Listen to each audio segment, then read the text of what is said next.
الحمد لله رب العالمين والعاقبة للمتقين والصلاة والسلام على سيد الأنبياء والمرسلين سيدنا وحبيبنا وقدوتنا محمد بن عبد الله وعلى آله وصحبه أجمعين أما بعد قال تعالى في كتابه المجيد والفرقان الحميد اعوذ باللہ من الشیطان الرجیم بسم اللہ الرحمن الرحیم ووصى بها ابراہیم بنیہ ویعقوب یا بنی ان اللہ اصطفى لكم الدین فلا تموتن الا وانتم مسلمون ام کنتم شہداء اذ حضر یعقوب الموت اذ قال لبنیہ ما تعبدون من بعدی قالوا نعبد الہک وإلہ آبائک ابراہیم وإسماعیل وإسحاق الہا واحدا ونحن له مسلمون وعن النبي صلى الله عليه وسلم قال ما نحل والد ولدا افضل من ادب حسن صدق اللہ العظیم وصدق رسولہ النبی الکریم۔ معزز حاضرین گرامی قدر، اللہ جل جلالہ کا فضل و احسان ہے کہ ہم اور آپ قرآن و حدیث کی روشنی میں اولاد کی تربیت کا اور چھوٹوں کی تربیت کا مسنون طریقہ سیکھنے، سننے، سنانے کی نیت سے جمع ہوئے ہیں۔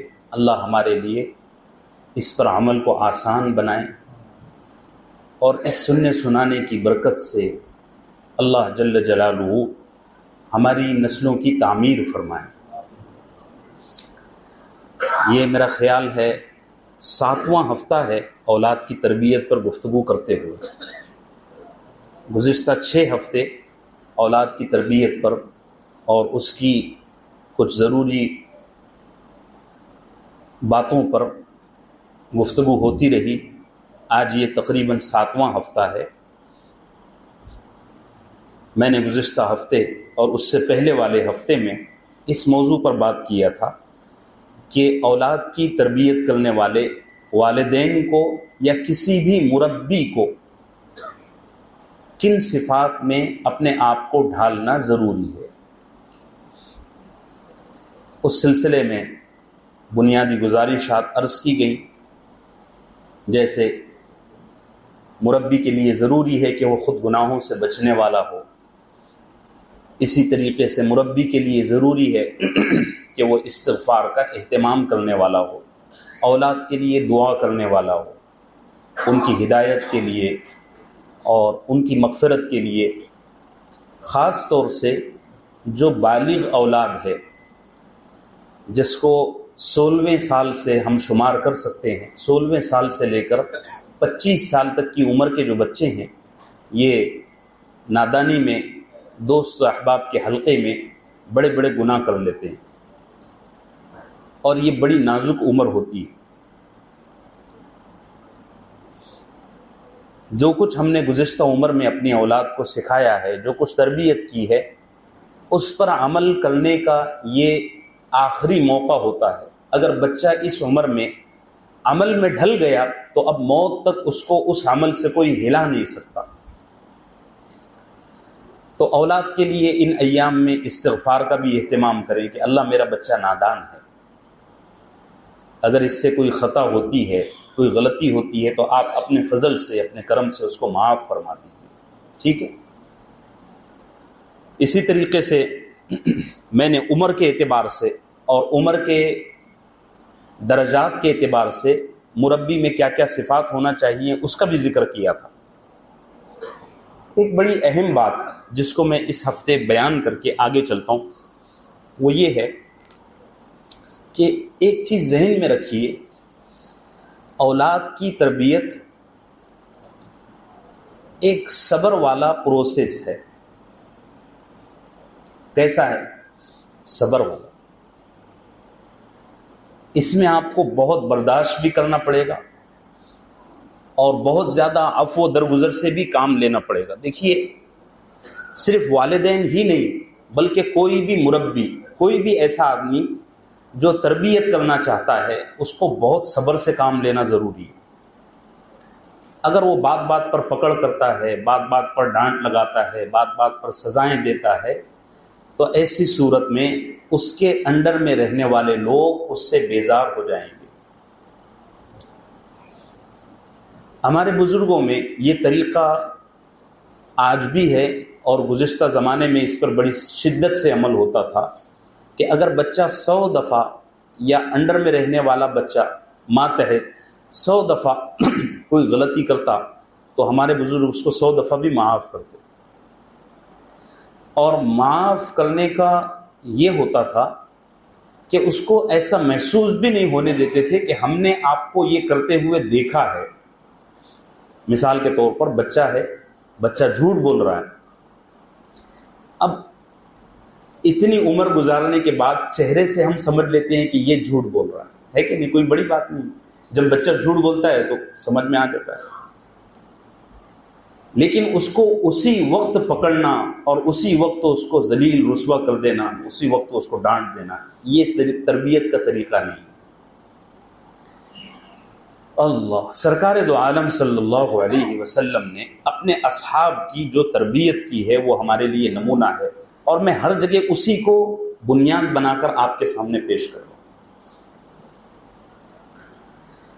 تو تربیت ایک بڑا صبر کا معاملہ ہے، برداشت کا معاملہ ہے۔ بعض دفعہ یہ بھی ہوگا کہ آپ نے اپنے بچے پر بڑی محنتیں کی، اور عین موقع پر آپ کے بچے نے اس تمام محنت کو ضائع کرتے ہوئے بالکل جو سکھایا تھا اس کا الٹا کر دیا۔ میں یہ عرض کر رہا تھا کہ ہم سب کو اولاد کی تربیت میں، بلکہ میں گزشتہ ہفتے بتایا بھی کہ یہ جو میں باتیں بتا رہا ہوں نا، یہ معاشرے کے ہر فرد کی ذمہ داری ہے۔ ایسا نہیں ہے، اس کو اس نیت سے مت سنو کہ ہمارے گھر میں بچے ہوں گے تو ہی ہم اس کو فالو کریں گے۔ اس کو اس نیت سے سننا ہے کہ ہماری پوری برادری میں کوئی بھی بچہ اس عمر کا ملے گا تو میں نے اس کے ساتھ یہ برتاؤ اختیار کرنا ہے۔ بات سمجھ رہے ہیں؟ تو تربیت بڑا صبر کا کام ہے، بہت صبر کا کام ہے۔ سرکار دو عالم صلی اللہ علیہ وسلم، آپ مجھے بتائیے، ہمارا ایمان ہے کہ اللہ کے نبی صلی اللہ علیہ وسلم نے اپنے اصحاب کی جیسی تربیت کی ہوگی نہ اس سے پہلے کوئی ایسی کیا ہوگا اور نہ اب کوئی کر سکتا ہے۔ کامل، اکمل، اعلی، ارفع۔ اس کے باوجود ایک دفعہ پیارے آقا رسول اللہ صلی اللہ علیہ وسلم کہیں سے کوئی مال آیا ہوا تھا، مال غنیمت یا ہدیے کا مال، تو آقا نے اس کو تقسیم کیا لوگوں میں۔ تو ایک دیہاتی آدمی تھا، وہ آقا کو کچھ ہدیہ لا کر دیتا تھا، کبھی کچھ کھانے کی چیز، کبھی کپڑا، کبھی نقد لا کر دیتا تھا۔ آقا وہ سارا مال تقسیم کر کے کہیں جانے لگے، سواری پر سوار ہو گئے، تو آپ کے گردن میں، آپ کی پشت پر ایک چادر تھی، اس طرح رکھی ہوئی۔ اس زمانے میں سلے ہوئے کپڑے تو ہوتے نہیں، ایسی چادر رکھی ہوئی۔ تو وہ جو آدمی تھا وہ ذرا آخر میں پہنچا تو اس کو کم ملا، اس نے وہ مال لیا اور لے کر کے آقا کے پیچھے سے یہ چادر کھینچا۔ یہ صحیح بخاری میں روایت ہے اور سنن ابی داؤد میں بھی ہے۔ یہ چادر اس طرح کھینچا، اتنے زور سے کھینچا کہ آقا کی آنکھیں سرخ ہو گئی، جیسے پھانسی لگ جائے، پیچ لگ جائے نا۔ پھر وہ کہنے لگا، یا رسول اللہ، آپ نے میرے ساتھ انصاف نہیں کیا۔ آج کسی کو کوئی بول کر دکھا دینا ہے، اور اس سے بڑی بات وہ شخص کیا کہنے لگا، میں تو آپ کو بڑے ہدیے دیتا ہوں اللہ، اور آپ نے اس کے باوجود مجھ سے انصاف نہیں کیا۔ تو آقا نے مسکرایا اور فرمایا، لو، اگر اب میں انصاف نہ کروں تو کائنات میں انصاف بھی کوئی چیز ہوتی ہے؟ صرف اتنا کہا اور اس سے کہا کہ میں اگلی دفعہ تمہیں انصاف کر دوں گا۔ وہاں سے چلے گئے۔ صلح حدیبیہ سیرت میں نہیں، رمضان میں بیان نہیں ہوا، ابھی ہم لوگ غزوہ احد تک پہنچے ہیں. میں بتاؤں گا صلح حدیبیہ میں سرکار نے کتنا زیادہ صبر سے کام لیا. حضرت عمر رضی اللہ عنہ جیسا جلیل القدر صحابی، اللہ اکبر، سرکار کے سامنے آ گئے، کہنے لگے یا رسول اللہ یہ فیصلہ آپ کا درست نہیں ہے. وہ عمر کی شان تھی ایسی، ان کو حق بھی تھا بولنے کا. ہم تو اگر یہ بول دیں تو کافر ہو جائیں. عمر کو اللہ نے وہ مقام بھی دیا تھا، لیکن آقا نے اف نہیں کیا. اور یاد رکھو، میں ہمیشہ اپنے ساتھیوں میں یہ بات کہتا ہوں، دوسروں سے زیادہ اپنوں کو سنبھالنا مشکل ہے.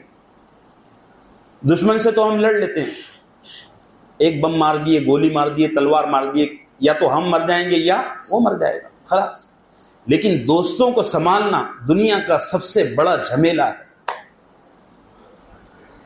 آقا نے تنے تنہا ساری زندگی 1.25 لاکھ لوگوں کو سنبھالا ہے. کتنے لوگوں کو؟ 1.25 لاکھ لوگوں. اور ان صحابہ کی ایسے تربیت کی ہے، ایسے صبر کے ساتھ، برداشت کے ساتھ تربیت فرمائی کہ آپ سیرت اگر پڑھو تو آپ کو اندازہ ہوگا. ہم اپنے بچوں کی بھی ویسی تربیت نہیں کر رہے ہوتے، بلکہ ہمارے یہاں تو کوئی نظام ہی اب بچہ نہیں ہے. یہ جو بربادی آئی ہے اس کی وجہ یہی تو ہے. تو میں بنیادی طور پر یہ عرض کر رہا تھا کہ تربیت کائے کا کام ہے؟ بولو، صبر کا، برداشت کا. بہت آپ کو برداشت کرنا ہے، بہت برداشت کرنا ہے. بچوں کی بڑی بڑی شرارت پر، اچھا بچے جو کر رہے ہوتے ہیں نا، دیکھو ایک ہوتا ہے شرارت میں خباثت کا پہلو، ایک ہوتا ہے شرارت میں معصومیت کا پہلو. بچے جو شرارت کرتے ہیں اس میں خباثت نہیں ہوتی، اس میں کیا ہوتی ہے؟ معصومیت ہوتی ہے. اب آپ کا موبائل ہے، اس کو کیا پتا ہے یہ کتنے لاکھ روپے کا ہے، اور لاکھ روپے کیا ہوتے ہیں اس کو کیا پتا ہے؟ وہ آیا، آپ موبائل اٹھا کے پانی میں ڈال دیا. اب آپ کو یہاں صبر کا گھونٹ پینا ہے. میرے عزیزو بات سمجھ رہے ہیں؟ تو تربیت کے لیے اپنے آپ کو صبر سے مزین کرو. بہت آپ کو صبر کرنا ہے، بہت صبر کرنا ہے، بہت برداشت سے کام لینا ہے. ایسا کہ کبھی کبھار آپ کو لگے گا کہ یار آپ کا کلیجہ ہی پھٹ جائے، آپ کے دماغ کی ایک آدھ رگ ہی پھٹ جائے. اللہ ہم سب کی ایسے حادثات سے حفاظت فرمائے. لیکن اس لیول پر ہم کو صبر کرنا ہے.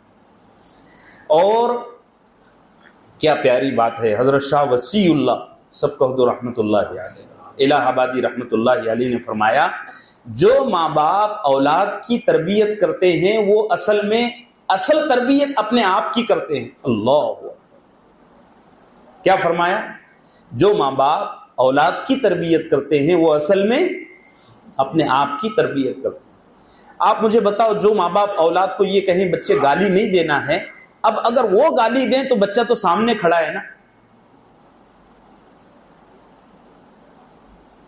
مثال کے طور پر میں جمعے کے دن یہاں درس قرآن میں ایک ہفتہ چوری کی برائی بیان کروں، ٹھیک ہے؟ اب کم سے کم اتنی تو میرے اندر شرم ہے کہ میں اس مجمع کے سامنے چوری نہ کروں، کم سے کم اتنی تو شرم ہے نا.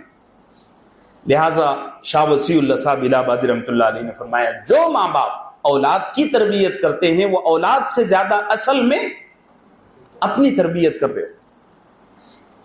اللہ ہم سب کو تربیت کرنے والا بنائے، تربیت قبول کرنے والا بنائے. دیکھیے یہ موضوع مکمل ہو گیا. اب آئیے اگلی بات پر. اولاد کی تربیت کے لیے کچھ مفید اصول اور کچھ رولز آپ کو میں بتا دیتا ہوں. اس کو بھی علماء نے بڑی تفصیل سے بیان کیا ہے. میں 7-8 پوائنٹس آپ کے سامنے نقل کر دیتا ہوں. دیکھیے، ایک قول ہے، لا تکرہوا اولادکم لزمان غیر زمانکم. اس جملے کو منسوب کیا گیا ہے حضرت سیدنا علی ابن ابی طالب رضی اللہ عنہ کی طرف، لیکن یہ صحیح نہیں ہے، یہ جھوٹ ہے. ایسا کوئی فرمان حضرت علی نے نہیں کہا، یہ غلط بات مشہور ہے. اصل بات یہ ہے کہ ایک بہت بڑا فلسفی گزرا ہے، افلاطون. افلاطون یہ سلیمان عثمان مٹھائی جو ہوتا ہے نا، وہ والا افلاطون. ایک افلاطون ایک بہت بڑا فلسفی گزرا ہے، بہت بڑا. اس نے یہ بات کہی ہے کہ اپنے بچوں کی تربیت ویسے مت کرو جیسے تمہارے ماں باپ نے تمہاری تربیت کی ہے. اس کو سمجھنا ذرا، سمجھو گے تو بڑا مزہ آئے گا، بہت سیکھنے کو ملے گا. کیا کہا تم اپنے بچوں کی تربیت ویسے مت کرو جیسے تمہارے باپوں نے اور تمہاری ماؤں نے بولو تمہاری تربیت کی ہے. دیکھو کیا ہوتا ہے، 30-25 سال میں زمانہ تبدیل ہو جاتا ہے کہ نہیں ایسا؟ نوٹیں بھی بدل جاتی ہیں، موبائل، فون تھا، فون سے موبائل آ گیا، ریڈیو تھا، ٹویٹر آ گیا، فیس بک آ گیا، کتنی تبدیلی آ گئی. اور یاد رکھو 1999 سے لے کر 2015 تک یا اس زمانے تک جو تبدیلیاں آئی ہیں، ماہرین کا یہ کہنا ہے کہ یہ انسانی تاریخ میں، ہیومن ہسٹری میں تبدیلی کا سب سے بھیانک دور ہے. یعنی کبھی دنیا کی تاریخ میں اتنی زیادہ تبدیلی نہیں آئی ہے کہ نہیں ایسا؟ آپ یعنی حیرت ہوتی ہے، ہم کہاں تھے اور اب یہ نسل کہاں آنکھیں کھول رہی ہے، اور اب کیا ہو جائے نہیں بول سکتے، ہے کہ نہیں ایسا؟ انسان کے مزاجوں میں تبدیلی آ گئی ہے، بدن میں تبدیلی آ گئی ہے، اور کتابوں میں تبدیلی آ گئی ہے، نصاب میں، سلیبس میں تبدیلی آ گئی ہے، کئی چیزیں بدل گئی. اب آپ سارے کے سارے ماشاءاللہ 20-25 سال پرانے لوگ بیٹھے ہیں، کم سے کم بڑی عمر کے لوگ بھی ہیں. آپ مجھے بتاؤ ہمارا جو دور تھا اس دور میں تربیت صرف اور صرف کیسے ہوتی تھی؟ بولو ڈنڈا. طریقہ بھی صحیح نہیں تھا، غلط تھا. مسنون طریقے کو اگر ہم بیان کریں تو تربیت کا تو وہ طریقہ ہی نہیں ہے نا، مارنا پیٹنا. ہمارے آقا نے تو تعلیم ہی یہ دی ہے کہ تربیت صرف اور صرف محبت سے ہوگی. لیکن ہمارے زمانے کے بچے اور ہم خود ڈنڈے کو برداشت کر لیتے تھے، بہت مار کھاتے تھے، ہے کہ نہیں ایسا؟ آپ میں سے کس نے مار کھائی ہے ذرا؟ ہاں بتاؤ، شرمنے کی کوئی بات نہیں. ہم سب، ہاں للن بہن بہت مار گئی. تو یہ میں مطلب اعتراض نہیں ہے. ہمارے زمانے میں بچے مار کھا کے برداشت کر لیتے تھے، چونکہ کوئی راستہ نہیں تھا برداشت کرنے کے سوا. اب اگر کسی بچے کو 2-3 دفعہ ڈانٹ بھی دو نا تو چوتھی دفعہ وہ بغاوت کے نگاہوں سے آپ کو دیکھے گا. ایسا ہے کہ نہیں؟ اور پہلے کے زمانے میں بھی بچوں کے دل میں یہ بات آتی تھی لیکن وہ کچھ کر نہیں پاتے تھے. ہم بھی اگر اپنے آپ کو سوچے تو اس زمانے میں ہم بھی یہ سوچتے تھے، یار یہ میں میرے ماں باپ سے چھٹکارا پالوں نا ایک دفعہ تو پھر کچھ کروں، پھر کچھ دیکھوں، لیکن کچھ ہو نہیں پاتا تھا. اس زمانے میں یہ ہے کہ اگر ماں باپ نے 2-3 دفعہ اس طرح کی بات کی نا تو بچہ لوکل ٹرین پکڑ کے سیدھا دادر، اور دادر سے ایک آدھی میل پکڑ کے لاپتہ. اور ایسے واقعات ہو رہے ہیں. پہلے کے زمانے میں والدین تو بہت دور کی بات ہے، اساتذہ اسکولوں میں بڑی گالیاں دیتے تھے. میں نے تو یہی دیکھا ہے، حالانکہ مجھے اسکول سے کوئی مناسبت نہیں ہے، پڑھتا اڑتا بھی کچھ نہیں تھا، دماغ ہی نہیں چلتا تھا. ہمارے ایک استاد تھے، پڑھاتے بہت اچھا تھے، بہت ہی اچھا پڑھاتے تھے. بلکہ اگر میں کہوں کہ میں نے اسکول کی زندگی میں جو کچھ پڑھا ہے وہ انہی سے پڑھا. ماسٹر تمیز اللہ خان صاحب رحمت اللہ علیہ. لیکن گالیاں بہت دیتے تھے اور مارتے بہت مارتے تھے. بچے جس دن شرارت کریں اور وہ جس دن ہوم ورک چیک کر لینا تو وہ اس دن آرڈر کیا دیتے تھے معلوم ہے؟ لکڑیاں لے کر آؤ. لکڑی نہیں، کیا بولتے تھے؟ لکڑیاں. اور وہ شہباز نام کا ایک لڑکا تھا ہمارا، وہ اتنا پورا گٹھا اٹھا کر لاتا تھا اور پیریڈ ختم ہونے تک. اور وہ اتنے جلالی آدمی تھے کہ اگر مارنے میں کچھ کسر رہ گئی ہو نا تو اگلے پیریڈ والے ٹیچر کو چٹھی لکھتے تھے کہ ابھی میرا کام باقی ہے، آپ تھوڑا 15 منٹ لیٹ پہنچی. اور جو دھلائی ہوتی تھی ان کا دستور تھا جب تک لکڑیاں ختم نہیں ہوتی وہ چھوڑتے نہیں تھے. یعنی نفل، فرض، مستحب، سنت سب ادا کرتے تھے. بہت مارتے. لیکن اس کے باوجود دوسرے دن ہم کو اسکول میں جانا پڑتا تھا. اب اگر کسی بچے نے اتنی مار کھا لیا ہونا تو صرف ماں باپ ہی نہیں بلکہ ساری سوسائٹی اس استاد کے خلاف کم سے کم پھانسی کا کیس دائر کر دے گی، ہے کہ نہیں ایسا؟ اس لیے اب تو الحمدللہ اسکولوں میں، مدرسوں میں یہ قانون بنائے جا رہے ہیں کہ جس استاد نے ایسا مار دیا اس استاد کو ہم ایسا ڈسچارج کر دیں گے کہ وہ آئندہ کسی اسکول میں، کسی مدرسے میں نہیں پڑھا سکے گا. یہ قانون بھی بن رہا ہے. افلاطون کا یہ قول ہے، اس نے یہ بڑی پیاری بات کہی ہے کہ اپنے زمانے کی طرح اگلے زمانے کے بچوں کی تربیت مت کرو. بات سمجھ رہے میرے عزیز؟ اگر ہم اس زمانے کے بچوں کو ویسا ہی ماریں، ویسا ہی ڈانٹیں، ویسا ہی دھتکاریں تو یہ بچے کچھ سیکھنے کے بجائے بغاوت پر اتر جائیں گے اور بڑا نقصان ہوگا۔ میرے عزیزو بات سمجھ رہے؟ ایک بات۔ دوسری بات یہ ہے کہ یہ بات بڑی عام ہے اور اس کو سمجھنا بڑا آسان بھی ہے۔ وہ بات یہ ہے کہ بچوں کی تربیت میں غلطی کی جب اصلاح کریں تو پہلے سوچ کو بدلیں، پہلے بچے کے کام کو بدلنے کی کوشش نہ کریں، پہلے کیا کریں اس کی؟ مترو بولو، سوچ بدلے۔ سوچ بدلے گی تو دیش خود بخود بدل جائے گا، سب کچھ کیا ہوگا؟ بدل جائے گا۔ تو پہلے کیا کرنا ہے؟ سوچ بدلنا۔ سرکار دو عالم صلی اللہ علیہ وسلم کی سنت مبارکہ بھی یہی ہے۔ میں ایک دو روایتیں آپ کو سناتا ہوں، دیکھیے۔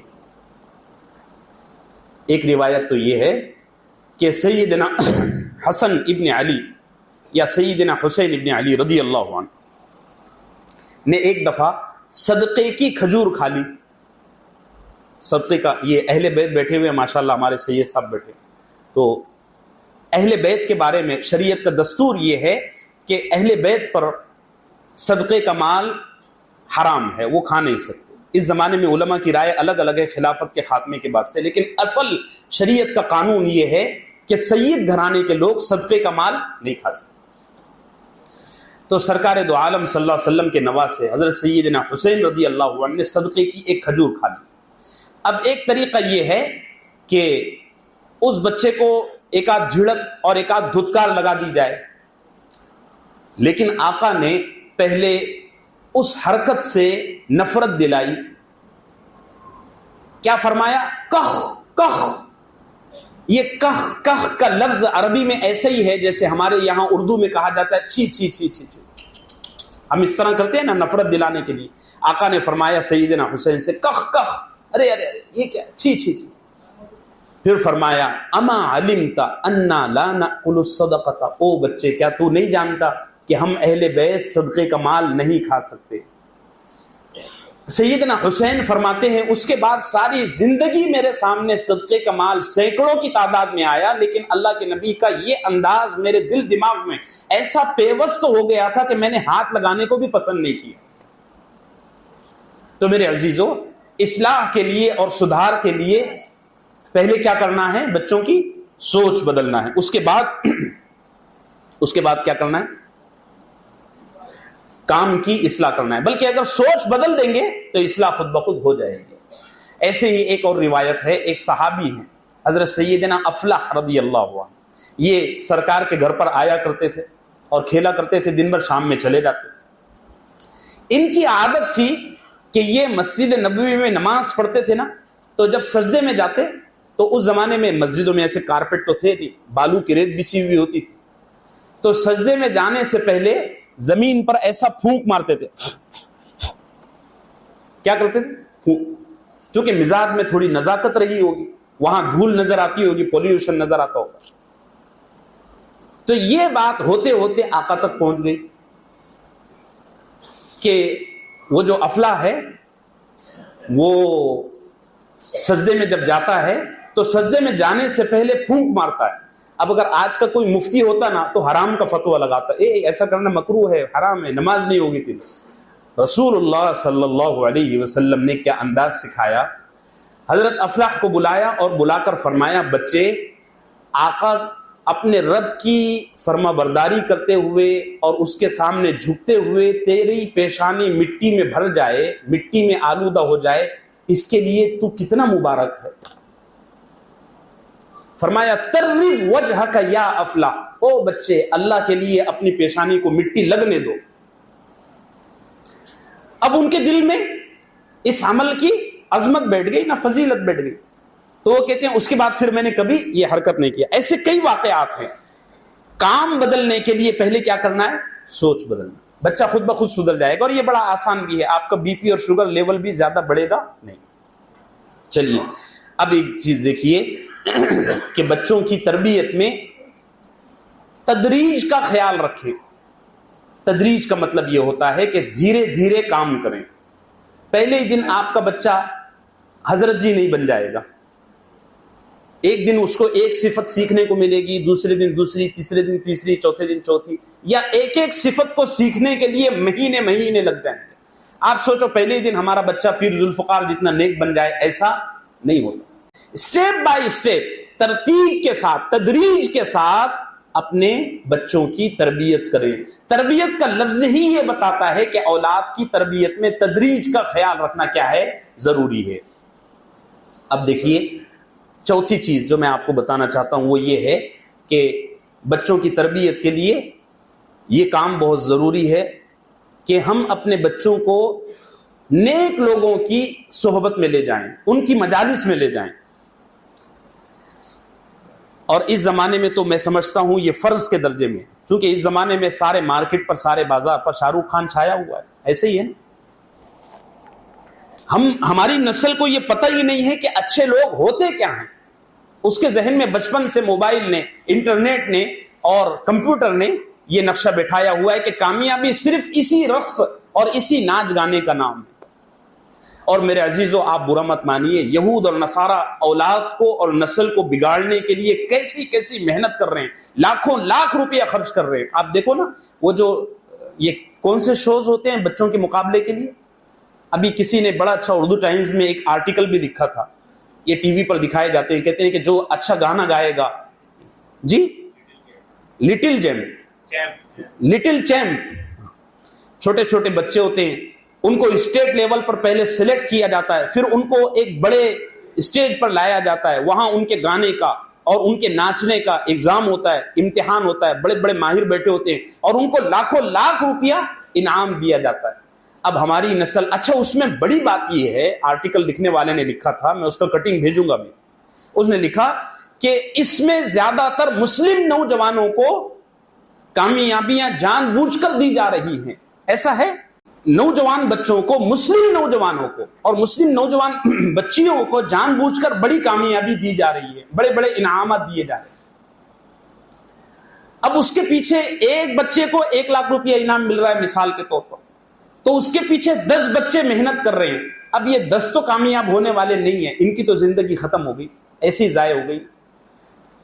میرے عزیزو، اس چیز کو ذرا سمجھو، آگے میں اس کو اور بھی بیان کروں گا تفصیل کے ساتھ۔ سرکار دو عالم صلی اللہ علیہ وسلم کا معمول تھا کہ آپ صلی اللہ علیہ وسلم عید کے دن اور بقر عید کے دن مسجد نبوی کے سامنے بچوں کی دوڑ کے مقابلے کرواتے تھے۔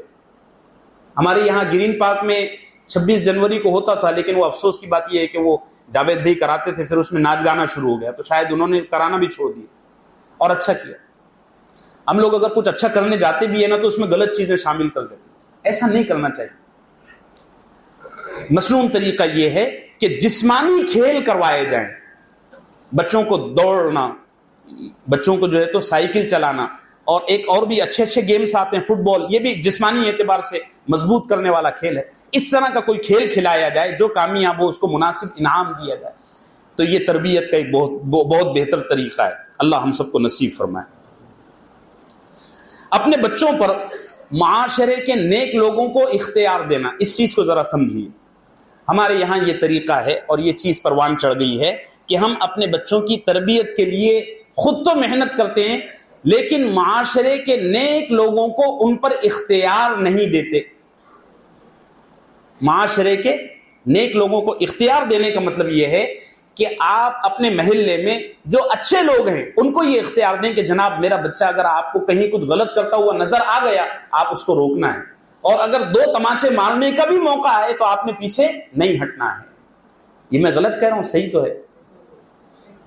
اس زمانے میں مسئلہ یہ ہے کہ اگر مثال کے طور پر حضرت امام صاحب نے کسی بچے کو کوئی غلط کرتے ہوئے دیکھ لیا، اس کو روک دیا، ڈانٹ دیا نا، تو اس بچے کے ماں باپ آ کر چڑھ جائیں گے، ذمہ داروں پر بھی، حضرت پر بھی، اور جس پر بس چلے گا اس پر پورا زور، تم نے میرے بچے کو مارا کیوں، تم نے میرے بچے کو ڈانٹا کیوں، تم کو پتا نہیں میں 100 کروڑ کا آدمی ہوں اور میرے فلاں MP سے MLA سے تعلقات ہیں، یہ سب ہوتا ہے۔ یہ طریقہ نہیں ہے میرے عزیزو۔ ایک بڑا پیارا شعر ہے، شعر یہ ہے، اکبر الہ آبادی کا شعر ہے، نہ کتابوں سے، نہ وعظوں سے، نہ زر سے پیدا، دین ہوتا ہے بڑوں کی نظر سے پیدا۔ اسی لیے میں نے پہلے یہ بھی عرض کیا کہ اپنے بچوں کو بزرگوں کی اور مشائخین کی اور علماء کی صحبت میں لے جانا ہے. یہ صحابہ کی بھی سنت ہے. حضرات صحابہ میں سیدنا عمر ابن خطاب رضی اللہ عنہ اور اس کے علاوہ اور کئی صحابہ اپنے بچوں کو سرکار کی خدمت میں لاتے. بچہ ایسا ہونا چاہیے جو کم سے کم سنے اور سمجھے. ایک دم چھوٹا بچہ کہ وہ رونے لگ جائے، ایسے بچے کو لانا بھی ذرا مناسب نہیں ہے. اگر سمجھدار بچہ ہے اس کو لاؤ. اکبر الہ آبادی کے شعر پر ایک زمانے میں بڑا کچھ لکھا گیا اور بڑی مخالفت کی گئی. مخالفت اس طرح کی گئی کہ دیکھو جی، دین تو کتابوں میں لکھا ہوا ہے. ہاں، قرآن ایک کتاب ہے اور دین سارا کا سارا کتاب میں. اور اکبر الہ آبادی کہہ رہا ہے کہ نہ کتابوں سے، نہ زر سے، نہ وعظوں سے، وعظ سے بھی تو دین پیدا ہوتا ہے. تو یہ جو تنقید تھی اور یہ جو کرٹیسائز تھا حضرت شاہ وسیع اللہ الہ آبادی رحمۃ اللہ علیہ کے پاس پہنچا کہ حضرت یہ اکبر کا شعر ہے اور لوگ اس کو اس لیے نہیں مان رہے ہیں کہ اس نے یہ کہا ہے کہ کتابوں سے بھی دین نہیں آتا. حضرت شاہ وسیع اللہ رحمۃ اللہ علیہ نے فرمایا بھئی اس میں غلط کیا ہے؟ دین لکھا ہوا کتابوں میں ہے، لیکن اس علم پر عمل کرنا بزرگان دین سکھاتے ہیں.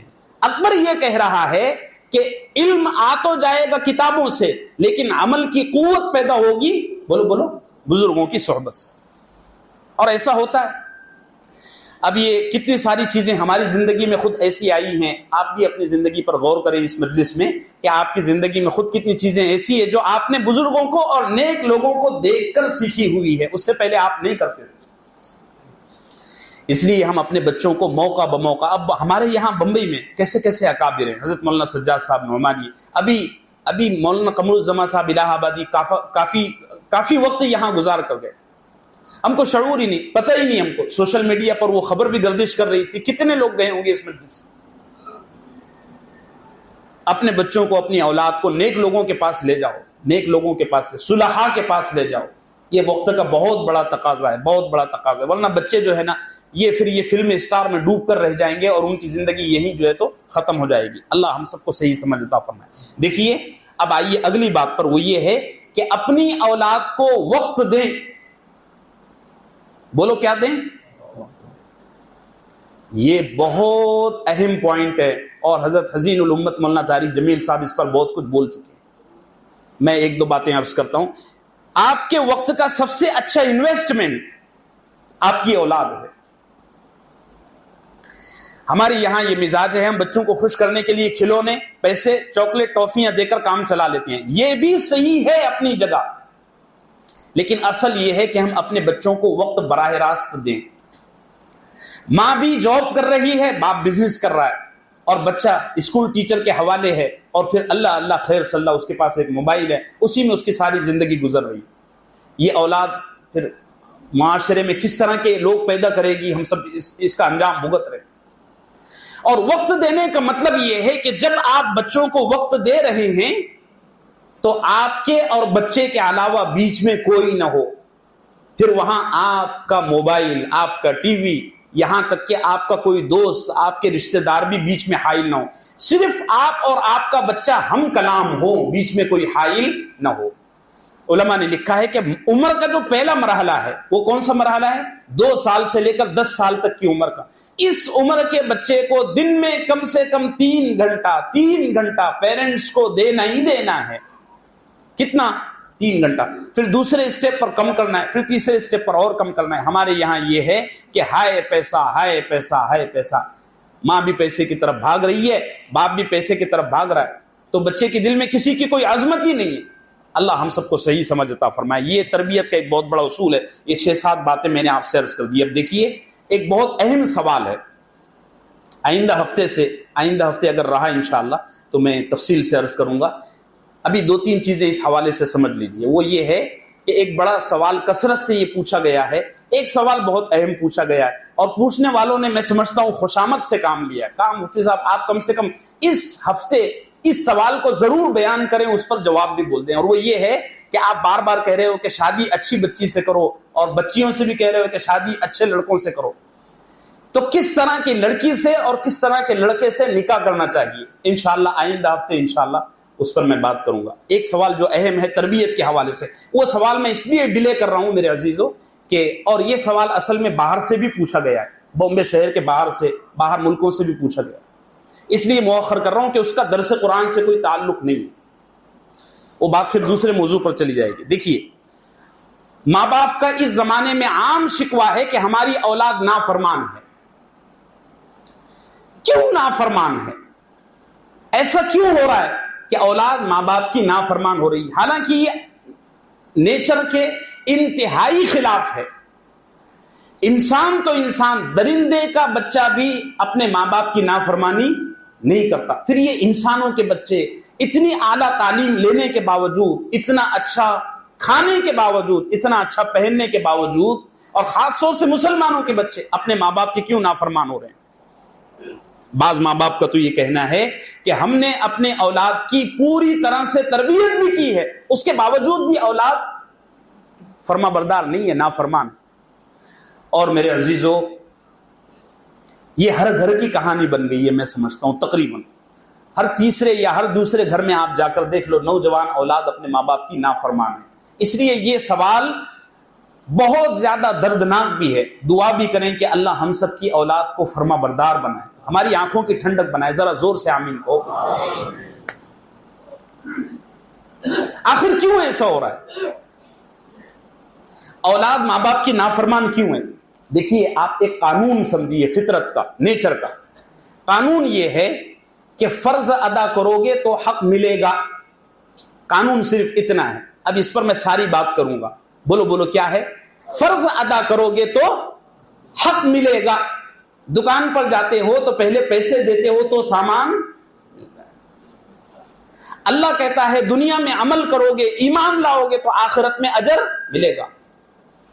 اللہ نے خود اپنے آپ کو اس قانون سے بے نیاز نہیں کیا، حالانکہ میرے مالک کی شان ہی بے نیازی کی ہے، وہ تو صمد ہے، لیکن اس نے بھی اپنے لیے بھی یہ ضابطہ بنایا کہ اے انسانوں، اگر عمل کرو گے، مجھ پر ایمان لاؤ گے تو تمہارے لیے جنت ہے، ورنہ دیکھو جہنم ہے۔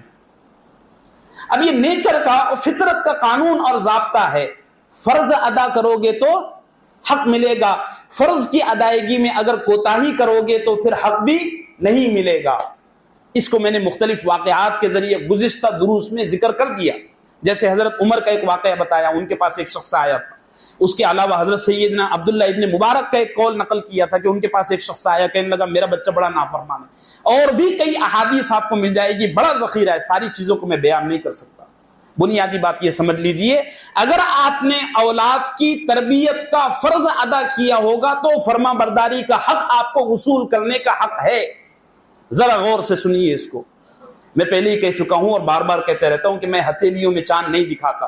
صرف اولاد کو یہ کہنا کہ تم بڑے ہمارے نافرمان ہو گئے ہو اور ساری زندگی تم کیا کرتے رہے چچا؟ تم نے جس طرح اپنے بچوں کی تربیت کی، ان کی پرورش پر جتنا دھیان دیا، اتنا ہی اب تمہاری اولاد تمہاری فرما برداری کرے گی۔ خبردار، اس سے زیادہ وصول کرنے بیٹھو گے تو دنیا میں بھی ظالم ٹھہرو گے اور آخرت میں بھی خدا پکڑنے کے لیے تم کو بیٹھا ہوا ہے۔ میرے عزیزو، بات سمجھ میں آ رہی ہے؟ ہمارے یہاں مسئلہ یہ ہے کہ ہم اولاد کی تربیت کے وقت میں اس قدر غفلت سے کام لیتے ہیں۔ میں کہہ رہا ہوں نا، ماں بھی کما رہی ہے، باپ بھی کما رہا ہے، اولاد کی تربیت کے لیے کوئی توجہ نہیں ہے، کوئی توجہ نہیں ہے۔ جب ذرا ٹاٹیے ڈھیلے ہو گئے، ہڈیوں کا کیلشیم کم ہو گیا، گھر میں بیٹھ گئے تو اولاد کی ضرورت پڑی۔ اولاد کو ساری زندگی پریکٹیکلی یہ کر کے دکھایا ہے کہ دنیا میں پیسہ ہی سب کچھ ہے۔ اب جس اولاد کو یہی دکھایا گیا، وہ اولاد تم کو چھوڑ کر، جیسا تم نے ان کو چھوڑا تھا، وہ اولاد پیسے کے پیچھے بھاگ رہی ہے۔ تو تم اب یہ تعویذ لکھوا رہے ہو کہ حضرت ہمارا بچہ ہمارا نافرمان ہے۔ وقت نہیں دیتا۔ آپ نے کتنا دیا تھا؟ آپ نے کتنی تربیت کی تھی؟ یہ میری ساری گفتگو فطرت کے قانون کے پیچھے دوڑ رہی ہے، اور وہ یہ ہے کہ فرض ادا کرو گے تو بولو بولو حق ملے گا۔ آپ نے اپنے ماں باپ سے، اپنے بہن بھائیوں سے، ہاں جی، اپنے تمام رشتہ داروں سے، دوست احباب سے رشتے صرف دولت کی وجہ سے توڑے تھے۔ آپ کا بچہ خاموشی سے یہ تماشا 20-25 سال دیکھتا رہا۔ جب وہ خود عمل میں اترا نا، تو اس کے دل میں تو یہ بس گیا تھا نا کہ دنیا کی دولت ہی سب کچھ ہے۔ اب اس بچے نے، جیسے آپ نے رشتے دولت کی وجہ سے توڑے تھے، اسی طرح وہ بچہ اب پیسے کے لیے آپ سے رشتے توڑ چکا ہے۔ اب آپ تعویذ کے لیے جا رہے ہو، نہیں ہوگا۔ اس بچے کے گردن میں آپ توریت، زبور، انجیل اور قرآن کا تعویذ بنا کر لٹکا دو، وہ بچہ فرما برداری کے راستے پر نہیں چلے گا۔ فرض حق وصول کرنے کے لیے پہلے کیا کرنا ہے؟ فرض ادا کرنا ہے۔ میرے عزیزو، بات سمجھ میں آ رہی، بات واضح ہوگی۔ دوسری بات بڑی اہم ہے یہ بھی، اور وہ یہ ہے کہ دیکھیے، اولاد کی عزت نفس کو کبھی مت چھیڑو۔ عزت نفس کا میں انگلش اب کیا بتاؤں آپ کو، شاید ایگو ہوتا ہوگا۔ دیکھیے، وہ یہ ہے کہ ابھی 1:20 ہو رہا ہے، میں صبح گھر سے ناشتہ کر کے نکلا ہوں، ابھی 1-1.5 گھنٹے کے بعد مجھے کھانے کی بھوک لگ جائے گی، ہے کہ نہیں ایسا؟ آپ کو بھی لگ جائے گی۔ مجھے مسجد والوں نے کیا کہا کہ مولانا آج آپ نے جمعے کا بیان 3 بجے تک کرنا ہے۔ کہا نہیں ہے صاحب، دوبارہ مت۔ مسجد والوں نے کیا کہہ دیا، مولانا آپ نے بیان کب تک کرنا ہے؟ 3 بجے تک، اور 4 بجے جمعہ پڑھا کے جمعے کی 2 رکعتوں میں آپ نے سورہ بقرہ پڑھنا ہے۔ 1 ہفتہ میں اس کو برداشت کر لوں گا کہ یار مسجد والوں نے کوئی خیر جانی ہوگی تو مجھ کو کہہ دیا۔ مسجد والوں نے دوسرے ہفتے بھی یہی کہا کہ مولانا آپ نے اس ہفتے بھی 3 بجے تک بیان کرنا ہے اور 4 بجے تک جمعہ پڑھانی ہے۔ 2 بار ہو گیا، 3 بار ہو گیا۔ اب میں تنخواہ کی دباؤ میں یا ان کے اعزاز اور اکرام میں شروع میں تو یہ کر گیا، حالانکہ مسجد والے ساری کفالت بھی کرتے ہیں، سب حق میرا ادا کرتے ہیں، لیکن مسئلہ یہ ہے کہ اب مسجد والے میری نفس کو اور میری عزت نفس کو یہاں سے ہرٹ کر رہے ہیں، ایگو ہرٹ کرنا بولتے ہیں، یعنی میری ضروریات کو دبا رہے ہیں۔ ایک کہاوت ہے، کتا کتنا بھی وفادار ہو، اگر اس کا مالک بار بار اس کی دم پر پاؤں رکھ دینا تو ایک نہ ایک دن وہ کتا اس کو کاٹ لے گا۔ مسئلہ یہ ہے کہ ہم اپنی اولاد کی بڑی اچھی تربیت کرتے ہیں، بڑے تگ و دو کرتے ہیں، بڑی محنتیں کرتے ہیں، سارے اصولوں کو اپناتے بھی ہیں، لیکن جب اولاد جوان ہو جاتی ہے تو ہم ان کے اختیارات، ان کی اتھارٹیز اور ان کے عزت نفس کو، ان کے ایگو کو ہرٹ کرنا شروع کر دیتے ہیں، بچے بغاوت پر اتر جاتے ہیں۔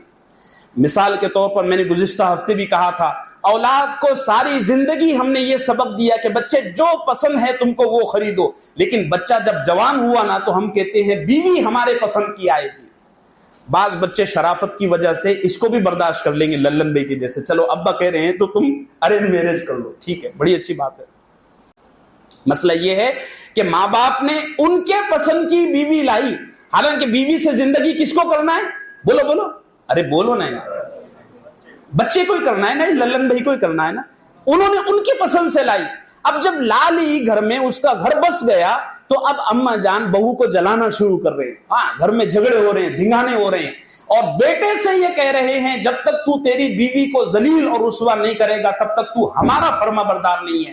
بیٹا 1-2 دفعے تو برداشت کرے گا کہ یار جمعے کے دن ماں باپ کی فضیلت پر بڑی تقریریں سنتا ہوں، 1-2 بار برداشت کرے گا، اس کے بعد وہ پھر بولو بغاوت پر اتر جائے گا۔ وہاں یہ مت کہنا کہ مولانا تم تو یہ کہتے تھے، ہم نے یہ کیا اس کے باوجود یہ ہو گیا۔ یاد رکھو، کسی کے بھی عزت نفس کو بار بار ٹوچو گے تو کبھی نہ کبھار وہاں سے خون نکل جائے گا۔ یہ ضابطہ سمجھ میں آ رہا ہے میرے عزیزو؟ یہ چیخ کر میں اس لیے کہہ رہا ہوں کہ آپ کے دل دماغ میں یہ باتیں بس جائیں۔ اولاد کی فرما برداری کا امتحان مت لو۔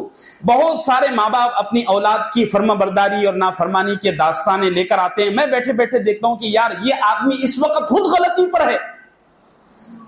اچھا، آخر میں یہ بات بھی عرض کر دوں کہ اگر آپ کے ماں باپ، اس میں نوجوان بچے بھی بیٹھے ہوئے ہیں، اگر آپ کے ماں باپ ایسا کچھ کریں تو میں یہ نہیں کہہ رہا ہوں کہ آپ کے لیے ماں باپ کی نافرمانی کرنا جائز ہو گیا۔ یہاں آپ کو صبر کے آپ کے والد، قرآن کیا کہتا ہے؟ او لوگو تمہارے ماں باپ اگر تم کو تمہاری جوانی میں تنگ کرے، بڑھاپے کی وجہ سے یا کسی اور وجہ سے، تو ان کی تکلیف کے پہنچانے پر صبر سے کام لو، اور اللہ سے کہو رب ارحمہما کما ربیانی صغیرا، او میرے پروردگار ان ماں باپ نے بچپن میں مجھ پر بڑا رحم کیا تھا، تو بھی ان کے حال پر رحم فرما۔ اس میں نوجوان بچے میری ان باتوں سے یہ نہ لے لیں کہ ہم کو اب ماں باپ کی نافرمانی کا حق مل گیا، مفتی صاحب نے بول دیے، نہیں، میں بچوں کو یہ جواز ہرگز نہیں دے رہا ہوں۔ اس طرح نہیں کرنا ہے بچوں. ماں باپ کا بہت بڑا مقام ہے. میں کہتا ہوں ماں باپ کے پیر پکڑ کر جو دعا کرو گے وہ اتنی جلدی قبول ہوگی کہ خانہ کعبہ کے غلاف پکڑ کر کی جانے والی دعا بھی اتنی جلدی قبول نہیں ہوتی. یاد رکھو یہ بات, اتنی بڑی عظمت کا مقام ہے. لیکن ماں باپ کو چونکہ ہم کو بیلنس رکھنا ہے نا, اس زمانے میں ہو یہ رہا ہے کہ اولاد مخالف ہے, نافرمان ہے, ماں باپ اپنا جائزہ کبھی لیتے ہی نہیں.